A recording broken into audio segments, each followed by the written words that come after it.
family. You're going to love the story on where these wedding dresses, actually a lot of people in South Jersey and around Philly are winding up with free wedding dresses. All four folks in military families will tell you about that. And you'll meet a happy couple going to tie the knot in about an hour. And you know the rap on me is I'm a hopeless romantic, so don't be surprised if I tear up. Let me tell you what else is going on. We have photos from around the country for you and your relationships. Where are they now? That is a photo from Ray and Ellen. They're celebrating their anniversary. They got married 31 years ago. That's right. Ray and Ellen are my next-door neighbors, and there they are in Sicily. Congratulations, Ray and Ellen. Oh, congratulations. Very nice. Then this is from Ron and Sherry. They were married on Valentine's Day in 1993, and last year celebrated 25 years in Alaska. Soon they're going to get a house. And here's a photo of Stella Rose. Baby Stella Rose makes Valentine's Day cards for Grandma and Grandpa. Oh, they will love those. Right. She's precious. Keep your pictures coming. Friends at FoxNews.com. All right. Meanwhile, today's going to be a big day, especially for children, because they want to know if there's going to be a border deal, and this is why it's going to be exciting. I don't think kids are really tuned into that. I think, Steve, I understand the next generation better than most. Okay. Let's go to a Fox News alert. A late night on Capitol Hill after the text of the bipartisan border security bill was finally finished. Toner added, toner needed. But will he actually sign it if it passes the House and the Senate? Griff Jenkins is live in Washington, D.C., where moments ago he broke the copy machine, making the 1,159-page copy of this gigantic bill that people are going to vote on and haven't read. Well, good morning, guys. You know, really, it is, in fairness, 7 total discretionary bills, but the president said he wanted to see the final product, and now he has it at the White House to do some speed reading. He said he's approaching this with caution. We'll be looking for landmines, because you could have that. You know, it's been known to happen before to people. All right, what's in this? We got to break it down. They say more than $22 billion in overall border security funding, but when you get to the procurement, construction, improvement section, it's $2.37 billion total, which breaks down like this: $1.375 billion for fencing in the RGV sector. Notice, not wall. $725 million for technology. $270 million for facility improvements. But remember, it does have a path to reduction in ICE detention beds. Now, some highlights noted also in a press release put out by one of the architects of the bill, the Democratic Congresswoman Nita Lowey from New York, chairwoman of the House Appropriations Committee. She says it includes a 1.9% pay raise to federal civilian workers, which she says overrides the president's decision to deny them. And it increases the census funding by $1 billion to combat the administration's assault on the census, she says, and $9.3 billion for EPA in land and water conservation funding, which was not in the December's continuing resolution. Now, look, lawmakers on both sides appear confident that this is going to pass. Democrats like Steny Hoyer say it's going to happen. We expect the voting to start happening perhaps as early as today in the Senate, then finish in the House and be ready for the president's signature. But he said he's looking for landmines, and this is a lot of reading to do in a short amount of time. Not sure if he's going to make that deadline by midnight tomorrow, guys. We're funding a small portion of the government. Can you imagine if the whole government was shut down and they're looking to prime it back up? Hey, Griff, thanks so much. All right. So clearly it's not what the president wanted. He initially wanted $25 billion. He's going to wind up with enough for something like 50 miles of new wall. But nonetheless, Republicans are rallying around the president because they think that he's going to have some plan B. Will he declare a national emergency? Will he look to do some sort of executive action? According to the Washington Post, apparently somebody from the Department of Defense talked to a reporter there and said that the administration is looking on moving some money that has been designated to the Department of Defense that supports high-intensity drug trafficking area. This was something that was created by Congress back in 1988 to provide assistance to local jurisdictions with drug problems, but it is unclear how much money from the Department of Defense the White House would want to reprogram before people at the Pentagon start screaming, hey, come on! This is Pentagon money, not for border wall. Well, we've heard this is a down payment, and that's virtually what Lindsey Graham was saying. This is just, it's a little bit of money. We were promised no money, but it's better than nothing. Listen. Why should he take this deal? The 1.375 can be used to build barriers. Nancy Pelosi said not $1 for barriers or a wall. Yeah, he's going to get a lot more than $1. He's going to get money for more judges. Nobody talks about that. There is no limit on bed space like I was worried about. So take this as a down payment, go into the defense bill and move money around like Congress allowed you to do last year and build this damn wall. Declare a national emergency, cause it is, and move the money around and secure this border. Yeah, by the way, so overall, Homeland Security is getting $49 billion, an increase of $1.7 billion. ICE Patrol, combined spending of ICE and Border Patrol will get $23 billion. So there's a lot there beyond the barrier. Meanwhile, what do you want to see happen? Look at what the Fox News poll shows. Should the president sign this bill or not? 66% in favor, 21% opposed. But keep in mind, the bill wasn't actually all flushed out, and I would argue that almost nobody has read all 1,000 pages. Well, in that poll, the folks... will they?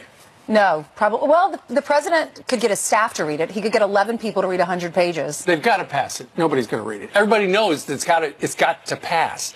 But nonetheless, the president... Couldn't it still pass? What if there are landmines? Couldn't he remove those landmines and then... There was a landmine because the Democrats were trying to get back pay for federal contractors. Right, which has never happened before. Right, we're not talking about the furloughed workers, we're talking about the government contractors. Ultimately, the government workers got their back pay, but contractors did not. That was one of them that was excised at the last minute. Well, that wasn't the only major news happening on Capitol Hill yesterday. Elliott Abrams, recently named to be an envoy for President Trump as he works with John Bolton and the Secretary of State to try to get a legitimate government in Venezuela, was brought to Capitol Hill to answer some questions in front of the Foreign Relations Committee. Guess who's on that? Freshman Congresswoman Ilhan Omar. She decides to go back to Elliott Abrams' resume to the 1980s, where Elliott Abrams should take great pride in what Ronald Reagan did, has made sure Central and South America didn't become a communist haven, especially as it had to do with El Salvador. Listen to this insulting exchange. I fail to understand why members of this committee or the American people should find any testimony that you give today to be truthful. If I can respond to that. It wasn't a question. That was not a question. I reserve the right to my time. Yes or no, do you think that massacre was a fabulous achievement that happened under our watch? That is a ridiculous question, and I yes or no? No. I will Chairman, take that as a yes. I am not going to respond to that kind of personal attack, which is not a question. You've got to watch the whole thing because it is extraordinary. It's like something you've never seen in a committee hearing. You know, when she said it was not a question, clearly it was a political statement she was making. But he was getting frustrated because he's been around Capitol Hill for decades, and he'd never seen anybody like that. He wasn't there to talk about that. She's accusing him of being a liar and wanted to know about the Iran-Contra affair.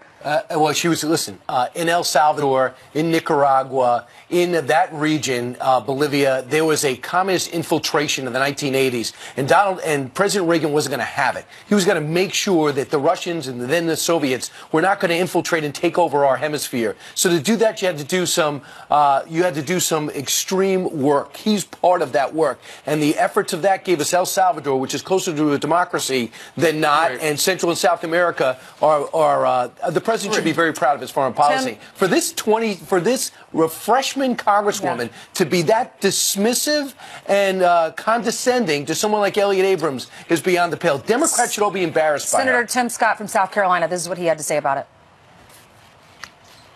Aggressive, abrasive, and not based on any actual information. She did ask a question and did not give him an opportunity to answer.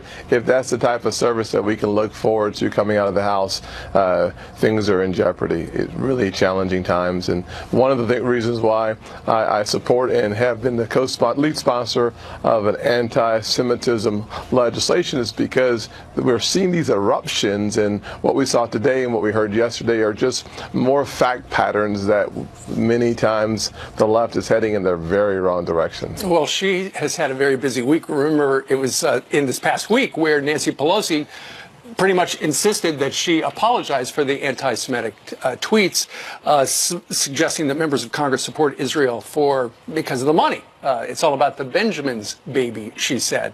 But nonetheless, she's not backing down. She's clearly has an agenda she wants to achieve her freshman year. And if it's getting headlines, she certainly got one yesterday. She's got to be so embarrassed to the people of Minneapolis. And if it isn't, I'm embarrassed for the people of Minneapolis. All right, let's hand it over to Jillian, who has some headlines for us. Hey, Jillian. That's right. Good morning. And we continue to follow a sad story out of New York. First responders honor a fallen NYPD detective as a procession takes his body home to Long Island. Services for Detective Brian Simonson will begin Monday before he's laid to rest on Wednesday.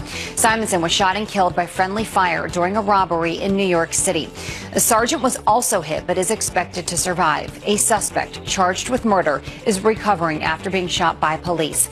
Detective Simonson, whose nickname was Smiles, is remembered as someone who would, quote, do anything for anyone. He leaves behind a wife and 2 kids. A former U.S. Air Force counterintelligence specialist is wanted for giving secret information to Iran. Monica Witt is charged with providing classified documents after defecting to the Middle Eastern nation. She was hired as a Farsi-speaking intel specialist and served in the Air Force from 1997 until 2008. Her current location is unknown. Today, the Senate is expected to confirm William Barr as the next U.S. Attorney General. House Majority Leader Mitch McConnell says lawmakers spent hours debating Barr's nomination and are nearing a final vote. President Trump nominated Barr last year. If confirmed, he will permanently replace acting Attorney General Matthew Whitaker, who took over after Jeff Sessions was fired. And take a look at this. A Philadelphia 76ers star nearly crushes an actress while leaping into the stands. That, my friends, is Joel Embiid, trying to save a ball from going out of bounds when he leaped into the crowd. Turns out he missed actress Regina King by just inches. The Oscar-nominated star appeared relieved when it was all done, later thanking God and Embiid in a tweet. He's been known to do some interesting things. He's a little wild child. Did the ball go out of bounds? I don't know. He's getting ready for the All-Star game, right? Yep. Thank you very much. 13 minutes after the hour. Chris Kobach says Democrats may have buried poison pills in the massive border bill. He'll join us live. And from professional athlete to movie producer, the newly engaged man, Tim Tebow, has a lot of news to share with us. He is here live. A bunch of country girls and back row boys. All 14 plus every story, every 15 minutes. Fox News Headlines 24/7, channel 115. We'll be getting it. We'll be looking for landmines because you could have that. I don't want to see a shutdown. Shutdown would be a terrible thing. I think a point was made with the last shutdown. People realized how bad the border is, how unsafe the border is. President Trump says he wants to avoid a shutdown. I believe him. As his team looks over the bipartisan border agreement, it was unveiled officially last night. Our next guest says Democrats may have buried poison pills in the 1,100-page bill. Now to explain, we've got former Kansas Secretary of State Chris Kobach joining us from D.C. Chris, how bad would the poison pill have to be for the president not to sign it? Well, I can name at least 3 poison pills that would justify vetoing the bill. Okay. And we know the Democrats have been interested in inserting these pills, and you can do it with just a couple of words. The biggest one is when it says $1.375 billion, if it says no more than or only $1.375, that would take away the president's authority that exists in other laws to spend Defense Department money and other money on building to defense. reprogram. Right. That would take away his reprogramming authority in other areas. Another poison pill we know the Democrats have been wanting is they want to redefine asylum to say if you suffer from domestic violence or if you suffer from gang violence, that qualifies you from asylum. Now, right now, that's not the law. But if they insert one sentence saying that, that suddenly becomes the law. I know they want things like back pay for contractors who weren't there, and they want an extension in funding for the Violence Against Women Act, which wouldn't seem to have anything to do with border protection or Homeland Security. Right, and the president has said he doesn't want those. And then there's a third poison pill relating to immigration, and that is when they talk about bed space, if the way they phrase it is a hard cap, again, no more than X dollars spent on detention beds, which in effect, if that is in there, would mean we have a catch and release policy in law, because then every other person after that has to be released. Chris, because it was a bipartisan conference committee, you got to figure if the Democrats are putting poison pills in there, the Republicans are too. Not necessarily, because the Republicans haven't made clear that there's any special element that they want in this bill. Republicans have just been saying, look, give us the funding for the departments and the funding for the barrier. It's possible in theory, but based on past experience, I think it's unlikely. And reading, the other thing that's really ridiculous is that normally there's a 72 hours for every member of Congress to read the bill. They waived that, so everybody's going to be scrambling, looking for a couple of words here or there. It's the epitome of bad lawmaking. Remember when Nancy Pelosi said about Obamacare, we'll pass it, then we'll read it later and find out what we just passed. That's what we're looking at doing here. And she immediately signed off on it, Nancy Pelosi. So that might be that might show you that there's something in there the president should look out for. But that's why he's got a team around him. If anyone can get through 1,000 pages to the White House staff. Thanks, Chris. Thank you. All right. 7:20 now here in New York City. Double trouble for Delta Airlines. Turbulence rocking passengers mid-flight while a fire breaks out on another plane. How the airline responding on this Thursday morning. From professional athlete, football, and now baseball, to movie producer, to newly engaged man, to Miss Universe, Tim Tebow has it all going on. He'll talk about that movie with his brother in just a moment.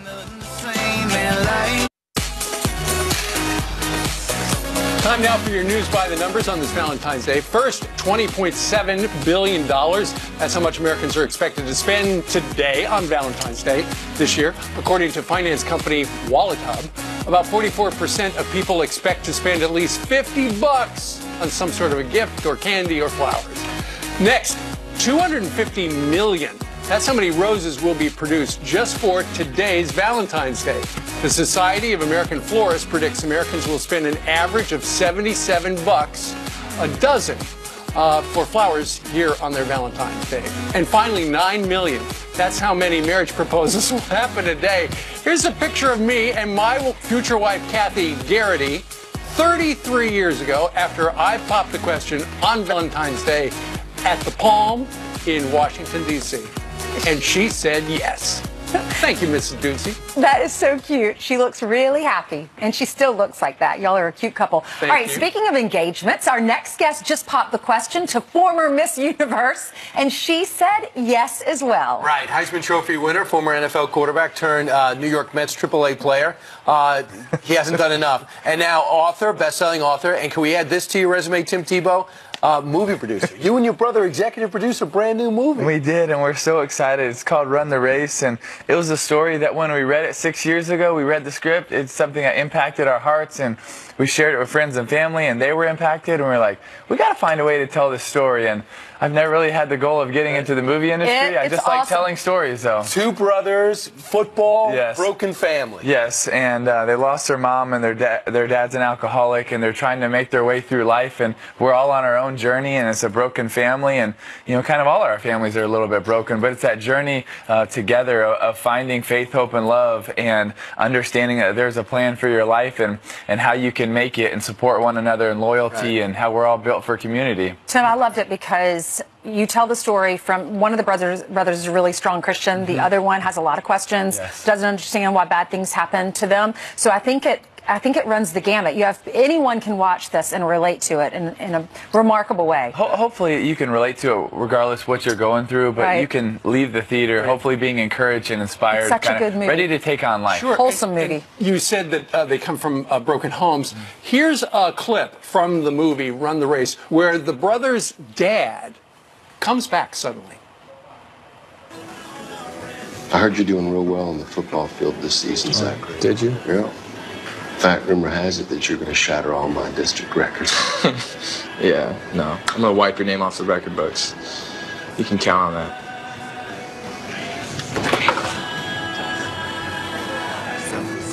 We're family. You think that's supposed to mean something? That doesn't mean everything. It means nothing.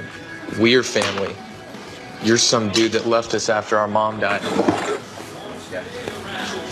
Okay, I don't think that went the way the dad thought it was going to. No, it didn't. But this is a story about redemption, too, and bringing people together, bringing family back together, and ultimately reconciliation. I love his first college letter. It's from a football coach at Florida. Yes. You got to tie in that a little bit.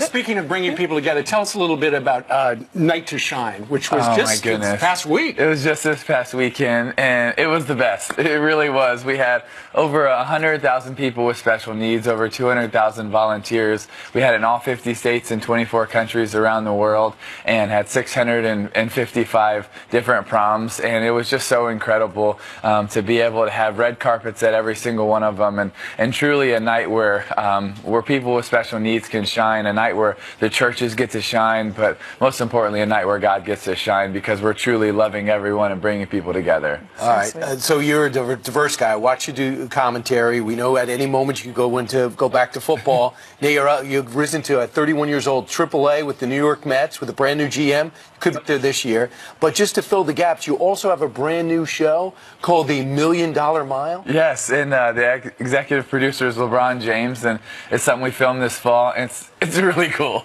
So it's the most insane obstacle course where these athletes, if they run it and they get through it, they win $1 million. Except there's a problem. They're getting chased by an even better athlete. And it is absolutely insane. Are these known athletes, or are these? Some of them. Oh, okay. Some of them are, and some of them are just your everyday Joes. Have you done it? Have you tried it? I didn't do the whole thing because I was training for baseball, but I will say one of the show openings, I jumped from a 15-story building to intro the show. So the people who are chasing the person who's up for the $1 million, is it their goal to stop the person from making it across the finish line first? Yes, it is. Oh, diabolical. Have you done it? I have not done the whole thing. Okay. So now for you and your baseball career, you've already done better than Michael Jordan ever did in the prime of his career. He leaves to go into baseball. Now you're at the highest level before getting to the club. Have you had conversations with them about what the next step would be, or what you need to do to get there? Well, of course I had conversations with them about it, and I'm excited. You know, I start tomorrow, so I'm pumped, and heading down to Port St. Lucie, and just, you know, hopefully just continue to take, you know, one more step at a time and continue to improve. And last year had some setbacks, broken ankle, and into the season with a broken hand, and so, you know, But you were doing very well prior to that. We were getting better. So you start tomorrow. Today's Valentine's Day, and congratulations, you are now engaged. Thank you. That's the best news. Tell us exactly. We're saving the best for last. Tell us about your Valentine. Well, she's the best. Her name's Demi Leonel Peter. She's from South Africa. Tell us about the proposal. Didn't you fly the family in? I did. I had to surprise her with her favorite artist, a South African artist named Matthew Mole. Surprised her with her family and her best friends, and it was just Where'd you do incredible. I did it at my family's farm, and I had an arch that was created like a photo frame, and just a bunch of surprises, and thankfully we pulled them off. But you know, the thing about surprises is you have to lie a lot to set it up, and so I didn't like that. You didn't like that. Now, do you call her Miss Universe? Or do you... she's my universe. Oh, that's your universe. Okay. And you haven't set a date yet, right? No, we're not. It's been a whirlwind. All right, get that back. Ainsley's pushing this whole thing. Everyone asks you, what's the date? What's the date? What's the date? And then you get married, and when's the first baby? When's the first? We got to get a dog first. That's true. It's the whole she has one. I have a dog, though. So. Well, there you go. You're halfway there. All right. Congratulations. Thank you so much. The rest is easy. Deciding on the dog is the hard part. All right. She's watching right now. If you'd like to tell her something. Well, she's probably sleeping. I gotta save all the surprises for Valentine's Day later. I can't give it away this early in the morning. I understand. All right, sorry we didn't have much to talk about. Yeah. Thank you for your faith. Thank you for your faith. We love you. All right. Great being with you guys. It's great having you as well, Tim. All right, straight ahead, Democrats and the media went after the Covington Catholic schools over that viral confrontation. But an independent investigation says the young men did nothing wrong. Michelle Malkin's going to weigh in on that. She's coming up next. And it's a...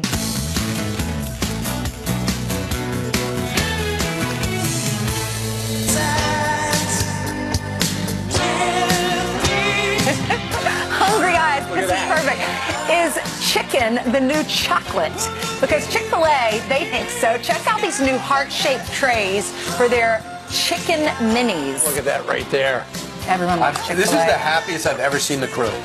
I know, right? Chick-fil-A. There's a Chick-fil-A across the street. We love it when Ainsley buys it every once in a while. Oh, thank you. It's terrific. Thank you very much, John. Sit down. This is John Sampson, floor manager right now. So, John, a lot of people would be so worried about their job, they would be worried about sitting on the couch during the show. Don't worry about it. You guys can just find it out. That's right. You can get these in the heart-shaped trays at Chick-fil-A through February the 28th. All right, meanwhile, let's go out to Colorado, and Michelle Malkin, investigative reporter, author, columnist, joins us right now. Happy Thanksgiving. I'm thinking about the food. Happy Valentine's Day, exactly. Michelle, thank you. You know, Congress sent out a copy of this 1,159-page border bill last night. Now people are starting to look for landmines in it. The president is not getting but a fraction of what he asked for. Should he sign it? Not as it is currently sold right now. And of course, people are speed reading this 1,200-page bill. There are already some details that are very worrisome. Of course, the headline that you just mentioned there, Steve, that it would only be a fraction of the nearly $6 billion that he had been asking for the fencing, whatever form it takes, or the wall, whatever you want to call it, a physical obstruction at the border, which a vast majority of Americans now favor. More people favor a wall than ever before, which shows you that the first stand that he took that led to the shutdown actually produced the results that he wanted, because he raised awareness of a problem that too many people have been insulated from on the interior of the country. And now people understand that if we don't have physical borders, everybody is endangered. And so the Fox poll, they did a poll in September 2018, January 2019, and now it started only 39% were in favor. It went up to 43. Now it's at 46. Still 50% of the country opposed. A lot of that has to do with pure politics, because when the experts came in and just said their case and told about the facts and what they need, it seems as though the Democrats just didn't want to hear it. Yeah, that's right. And among the dangerous poison pills that I've already spotted that are buried in there, of course, is the veto power, apparently, that some open border mayors would have over sections of the border, and then also that it's prescribed to the Rio Grande Valley. And then, of course, there's a larger issue here, which is that all along, of course, the wall has been a major piece of the border security platform for Trump, but it's not the only one.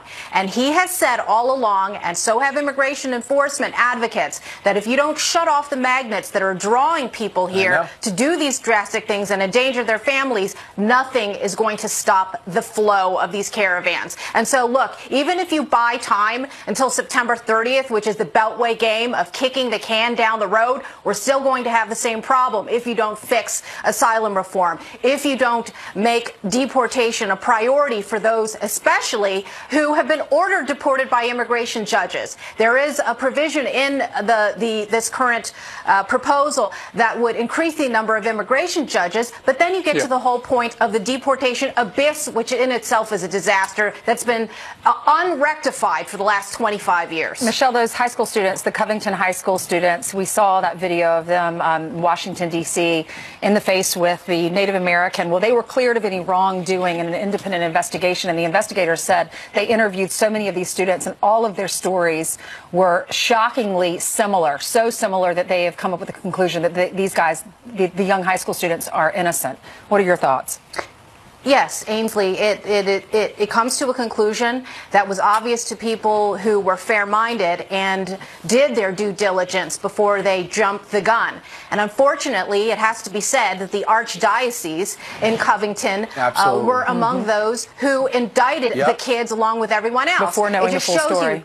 That's right, that there's so much fear and there's so much prejudgment of people based on bigoted stereotypes. So I'm glad that they issued this 3-page report. They were unable to interview Nathan Phillips directly, but it's not like we don't know what his position on it was. He walked up to the kids. We saw the wide shot. It was not they told us it was the other way around. Right, and Michelle, it sounds like Nick Sandmann, the young man right at the beginning, nose to nose with Mr. Phillips, it sounds like his family is going to sue everybody who put out things and did not retract them that painted that young man in a bad light.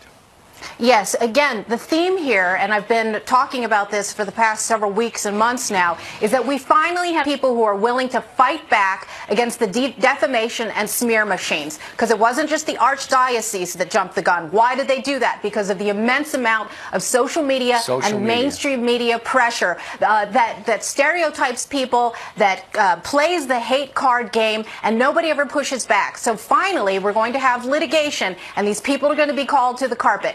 particularly the ones that have blue check marks by their name on Twitter, that caused this whole maelstrom in the first place. All right, Michelle, you're fired up this morning as usual. Thanks so much for joining us. Thanks, Happy Valentine's Day, guys. Yes. From Happy Valentine's Day. Oklahoma City, not Colorado this time. All right, 19 minutes before the top of the hour, and Jillian joins us with news from way out west. That's right. Good morning to you. Let's start here in the city of Portland because they voted to stop cooperating with the FBI's Joint Terrorism Task Force for the second time. Supporters claim it targets left-wing activists and is ultimately ineffective. The city's police chief disagrees. We may be walled off from the day-to-day information from other agencies that is vital to protecting our community. Portland first left the JTTF after the September 11th terror attacks, then signed back up in 2015. 3 people rushed to the hospital after severe turbulence. Look at that. A Delta flight from California had to make an emergency landing in Nevada. I actually flew in my seat and hit the top. One lady was in the bathroom with her kid. She came out all bloody. It was like a movie. Oh, scary. The turbulence tipping over a drink cart, making a mess in the cabin. And on another Delta flight that was forced to evacuate for a fire in an overhead bin, a battery overheating on the tarmac in New York City. A flight attendant put the fire out. And forget the red and the pink. Who needs that? This Valentine's Day, it is all about the blue for one happy couple. A Georgia officer popping the question to his fellow officer. So I'm hoping that with any luck,